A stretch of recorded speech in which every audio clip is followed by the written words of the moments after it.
प्यारे सनातनी भक्तों, आज हम आप सभी को बताएंगे कि गुरुवार व्रत कथा के बारे में जो भगवान विष्णु को समर्पित है। तो आप लोग इस कथा को पूरा श्रवण कीजिएगा। तो भक्तों, धार्मिक से जुड़ी हुई वीडियो देखने के लिए हमारे चैनल आलोक अर्चना ब्लॉग को सब्सक्राइब जरूर करें और कमेंट में जय हरि विष्णु जरूर लिखें। चलिए कथा का श्रवण करते हैं। ओम श्री विष्णवे नमः। ओम श्री बृहस्पति नमः। प्रिय श्रोताओं, आज ज्येष्ठ मास के अधिक मास में पड़ने वाले गुरुवार व्रत के दिन सुनिए बृहस्पति देवता की संपूर्ण कथा और आरती। आज कोई साधारण गुरुवार नहीं है, आज बहुत ही दुर्लभ संयोग बन रहा है और वह है गुरु पुष्प योग। और यह योग अत्यंत शुभ फलदायी है। इस योग की पूजा की गई पाठ मंत्र जाप या फिर पूर्ण श्रद्धा के साथ किए गए उपाय फलित हो जाते हैं। तो इस शुभ नक्षत्र में आप सभी अपनी अपनी मनोकामना की पूर्ति के लिए बृहस्पति देवता का सच्चे मन से पूजा करके इस कथा का श्रवण जरूर कीजिएगा। बृहस्पति देवता आपके मनोकामना पूर्ण करेंगे। गुरु पुष्प योग आज गुरुवार को सुबह 4:13 से प्रारंभ होगा। पूरा दिन गुरु पुष्प योग बना रहेगा और कल सुबह शुक्रवार को 2:49 पर पुष्प नक्षत्र की समाप्ति होगी। तो आज गुरु पुष्प योग में आप भगवान का ध्यान करेंगे, मंत्र जाप करेंगे, पूजा पाठ करेंगे, गरीबों को दान दक्षिणा देंगे और इस कथा का सच्चे मन से पूर्ण श्रवण वश करेंगे। भारतवर्ष में एक प्रतापी और दानी राजा राज करता था। वह नित्य गरीबों को दान करता था, ब्राह्मणों की सहायता किया करता था, किंतु यह बात उसकी रानी को अच्छी नहीं लगती थी। वह न ही गरीबों को दान देती थी और न ही भगवान विष्णु का पूजन करती थी और राजा को भी दान देने से मना किया करती थी। एक दिन राजा शिकार खेलने वन को गए हुए थे। तब रानी महल में अकेली थी। उसी समय बृहस्पति देव साधु भेष में राजा के महल में भिक्षा लेने को आए और भिक्षा मांगी तो रानी ने भिक्षा देने से इनकार कर दिया और कहने लगी, हे साधु महाराज, मैं तो इस दान पुण्य से तंग आ गई हूँ। मेरा पति सारा दिन धन लुटाते रहते हैं। मेरी इच्छा के हमारा सारा धन नष्ट हो जाए, फिर न रहेगा बांस न बाजेगी बांसुरी। साधु ने कहा, देवी तुम तो बड़ी विचित्र हो। धन संतान तो सभी चाहते हैं, पुत्र और लक्ष्मी तो पापी के घर भी नहीं होती। यदि तुम्हारे पास अधिक धन है तो भूखों को भोजन दो, प्यासों को प्याल बनवाओ, मुसाफिरों के लिए धर्मशाला खुलवाओ। जो निर्धन अपनी कुमारी कन्या का विवाह नहीं कर सकते उनका विवाह करा दो। ऐसे और कोई काम है जिनके करने से तुम्हारा यश लोक परलोक में फैलेगा। परंतु रानी का उपदेश का कोई प्रभाव न पड़ा। वह बोले, महाराज आप मुझे कुछ ना समझा, मैं ऐसा धन नहीं चाहती जो हर जगह बांटती थी।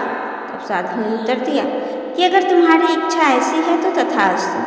तुम ऐसा करना कि बृहस्पतिवार को घर लीपकर पीली मिट्टी से अपना सिर धोकर स्नान करना, भट्टी चढ़ाकर कपड़े धोना। ऐसा करने से आपका सारा धन नष्ट हो जाएगा। इतना कहकर वो साधु महाराज वहाँ से आलोक हो गए और साधु के कहे अनुसार बातों का पूरा करते हुए रानी को केवल 3 बृहस्पतिवार ही बीते थे कि उसकी सारी समस्त संपत्ति नष्ट हो गई। अब भोजन के लिए राजा का परिवार तरसने लगा था। तब एक दिन राजा रानी से बोला, हे रानी तुम यहीं रहो, मैं दूसरे देश को जाता हूँ, क्योंकि यहाँ पर तो सभी लोग मुझे जानते हैं, इसलिए मैं कोई छोटा कार्य नहीं कर सकता। ऐसा कहकर राजा प्रदेश चला गया और वहाँ वह जंगल से लकड़ी काट कर लाता और शहर में बेचता। इस तरह वह अपना जीवन व्यतीत करने लगा। इधर राजा के प्रदेश जाते ही रानी और दासी दुखी रहने लगी।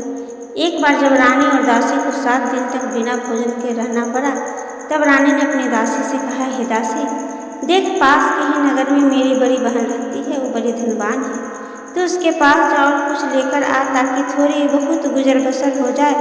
रानी दासी की बहन के पास गई। उस दिन गुरुवार था और रानी की बहन उस समय बृहस्पतिवार की व्रत की कथा सुन रही थी। दासी ने रानी की बहन को अपनी रानी का संदेश दिया। रानी की बहन ने जब उस समय कोई उत्तर नहीं दिया, तब दासी को रानी की बहन से कोई उत्तर न मिला। तब वह बहुत दुखी और उसे क्रोध भी आया। फिर दासी ने वापस आकर रानी को सारी बात बता दी। सुनकर रानी ने अपने भाग को पूछा। उधर रानी की बहन ने सोचा कि मेरी बहन की दासी आई थी, परंतु मैं उससे नहीं बोली, इससे वह बहुत दुखी हुई होगी। फिर कथा सुनकर पूजन समाप्त करके वह अपनी बहन के घर आई और कहने लगी, हे बहन, मैं बृहस्पतिवार का व्रत कर रही हूँ। तुम्हारी दासी मेरे घर आई थी, परंतु जब तक वह कथा होती तब तक ना उठते हैं, ना बोलते हैं, न कुछ करते हैं, इसलिए मैं नहीं बोली। कहो दासी क्यों गई थी? रानी बोली, बहन तुमसे क्या छुपाऊं, हमारे घर में खाने तक को अनाज नहीं है। ऐसा कहते कहते रानी की आंखें भर आई। उसने दासी समेत पिछले 7 दिनों से भूखे रहने की बात अपनी बहन को विस्तार पूर्वक सुना दी। रानी की बहन बोली, देखो बहन, भगवान बृहस्पति देव सबकी मनोकामनाओं को पूर्ण करते हैं। देखो शायद तुम्हारे घर में अनाज रखा होगा। पहले तो रानी को विश्वास नहीं हुआ, पर बहन के आग्रह करने पर उसने अपनी दासी के अंदर भेजा तो उसे सचमुच अनाज से भरा एक घड़ा मिल गया। यह देखकर दासी को बड़ी हैरानी हुई। दासी रानी से कहने लगी, हे रानी, जब हमको भोजन नहीं मिलता था तो हम व्रत ही करते थे, इसलिए क्यों न इसे व्रत और कथा की विधि पूछ ली जाए ताकि हम भी व्रत कर सके। तब रानी ने अपनी बहन से बृहस्पतिवार व्रत के बारे में पूछा।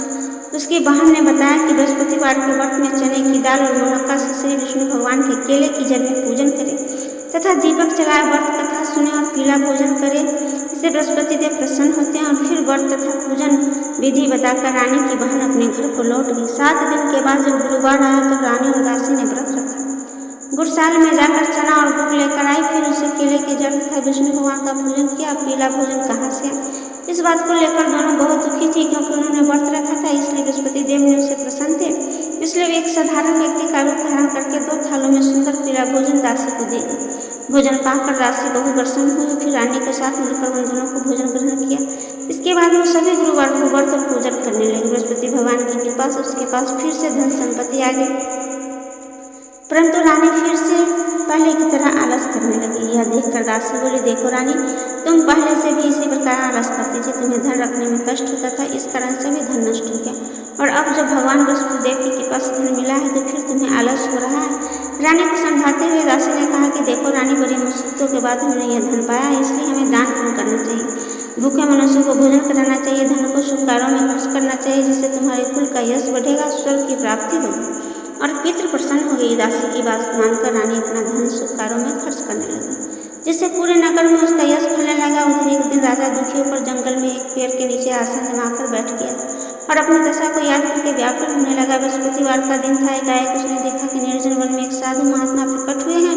वह साधु देश में स्वयं बृहस्पति देवता ही थे। लखाड़े के सामने आकर बोले, लखाड़े, इस सुनसान जंगल में तो इतना चिंतन मगन होकर क्यों बैठा है? लखाड़े ने दोनों हाथ जोड़ करके प्रणाम किया और उत्तर दिया, महात्मा जी, आप तो सब कुछ जानते हैं, और क्या कहूँ, ऐसा तो करुण होने लगा। वह साधु को अपनी आत्मकथा सुनाई।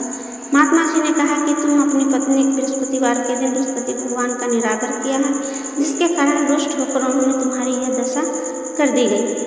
अब तुम चिंता को दूर करके मेरे कहने पर चलो और तुम्हारे सब कष्ट दूर हो जाएंगे, और भगवान पहले से भी अधिक संपत्ति देंगे। तुम बृहस्पतिवार के दिन कथा किया करो। 2 पैसे से चने मुनक्का लाकर उसका प्रसाद बनाओ और शुद्ध जल से लोटे में शक्कर मिलाकर अमृत को तैयार करो। कथा के पश्चात अपने सारे परिवारजनों को और सुनने वाले प्रेमियों को अमृत और प्रसाद को बांटकर खुद भी ग्रहण करो।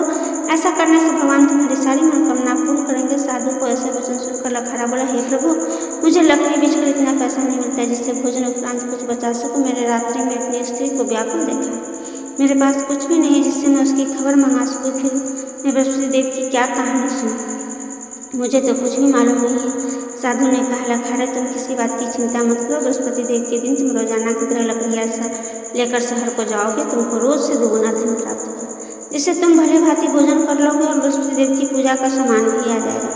बृहस्पति देव की कथा इस प्रकार है।